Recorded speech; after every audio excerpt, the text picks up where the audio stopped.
Hey everybody, it's Ziz here, and welcome to Pass or Play, where we take a look at a game's features to help you decide if it's a game you want to pass on or maybe one you want to play. And today we're taking a look at Realm Royale, a free-to-play battle royale game available on Steam right now, and it has a lot of awesome features that set it apart from other battle royale games. So let's jump in and take a look at what this game has to offer. So the first thing you might notice about this game are these crazy chickens.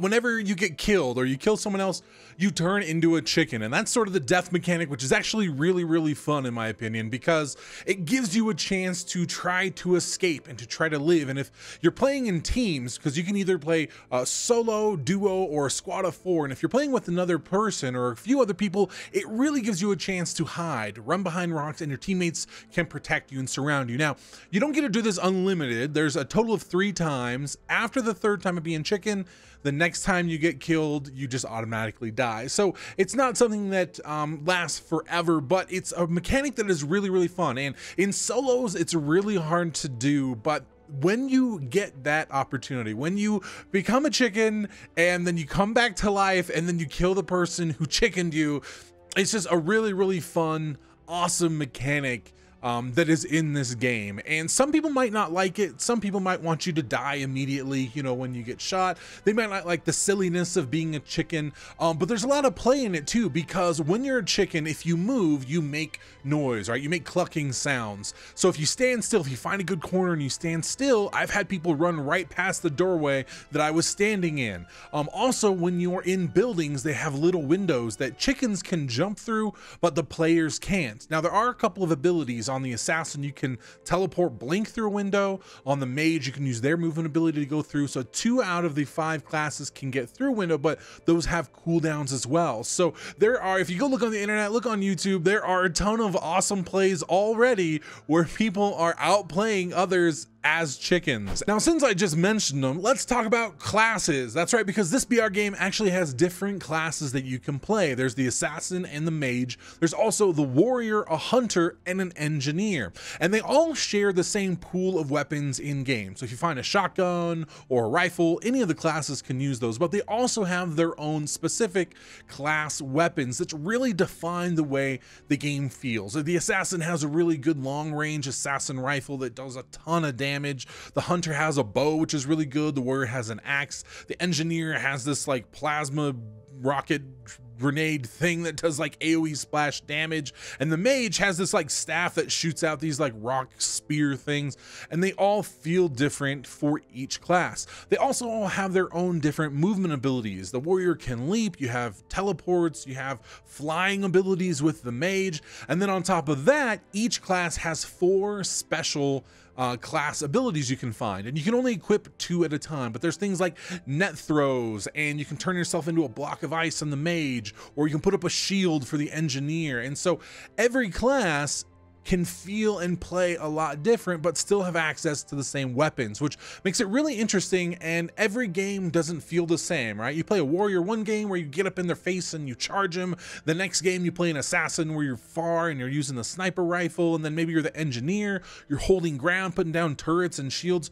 It really makes it interesting and different, and every engagement is interesting as well, because you have to account for what abilities they're using and not just 2 or 3 different meta guns that everybody's using. Now, to get your class weapon, they don't just give it to you. You have to craft it. That's right, there's crafting in this game, which has a lot of awesome parts to it. First of all, you have to get a kill on another enemy player, which gives you this token, which lets you craft your class weapon. You also have to have a bunch of shards.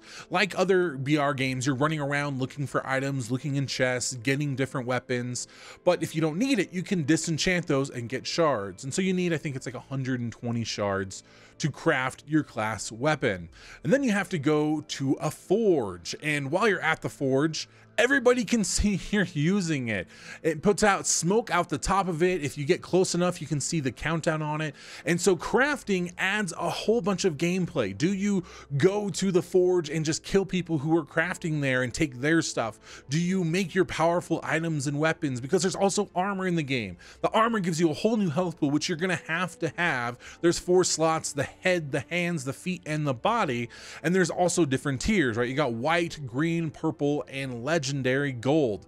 the better the quality is. Of course, it gives you more armor. Also, the same is true for your skills. You can craft skills at the forge as well. The better the skill, usually it's a lower cooldown or it does more damage. So obviously there's a ton of reason to go and use the forge, but these make really awesome focal points of just killing people, finding them, tracking them down. You can see when someone's using the forge, and do you run right in? Do you try to peek around while you're forging? Do you wait there? Do you leave and watch other people coming? There's a whole bunch of gameplay around using the forge where it feels fun, engaging, rewarding, and adds a ton of gameplay to this. And that's one of the best things about this game, is how even in the middle of it, you know, at the beginning of a game, it's really chaotic because tons of people are dropping in.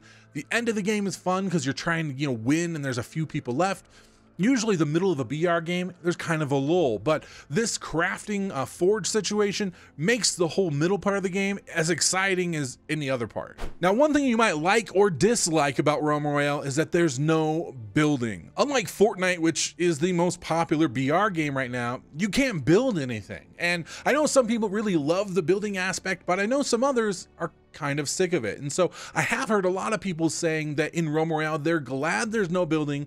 You get a focus on the fast action, the pace, the gun, you know, gun shooting people and stuff. You don't have to worry about all that building stuff getting in the way. Now, whether you like that or not, well, that's up to you. Another thing that you might like or dislike is this whole game's silly, fun attitude, right? We looked at it the very first thing, the chicken mechanic.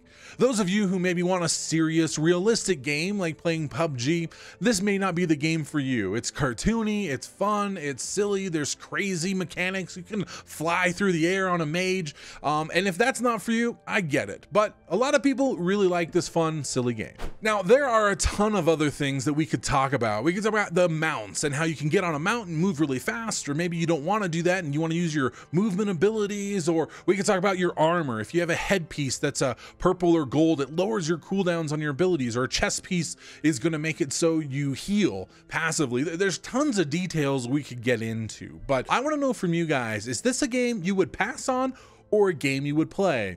I can tell you, for me personally, I have been playing a ton of this game and it is just so much fun. I love the chicken mechanic, I love the forges, I love the art style, just everything about it, and it feels really polished to me. Now, it's still early access, it's in alpha, there are some bugs. Sometimes it's hard to pick stuff up, some of the sounds are kind of loud and wonky. It's not finished, but they are patching this game almost every other day, and it is just so much fun. Let me know what you think down in the comments below. Is this a game you pass on, or is it one you're playing already? Let me know what you think. Thanks so much for watching. I'll see you next time.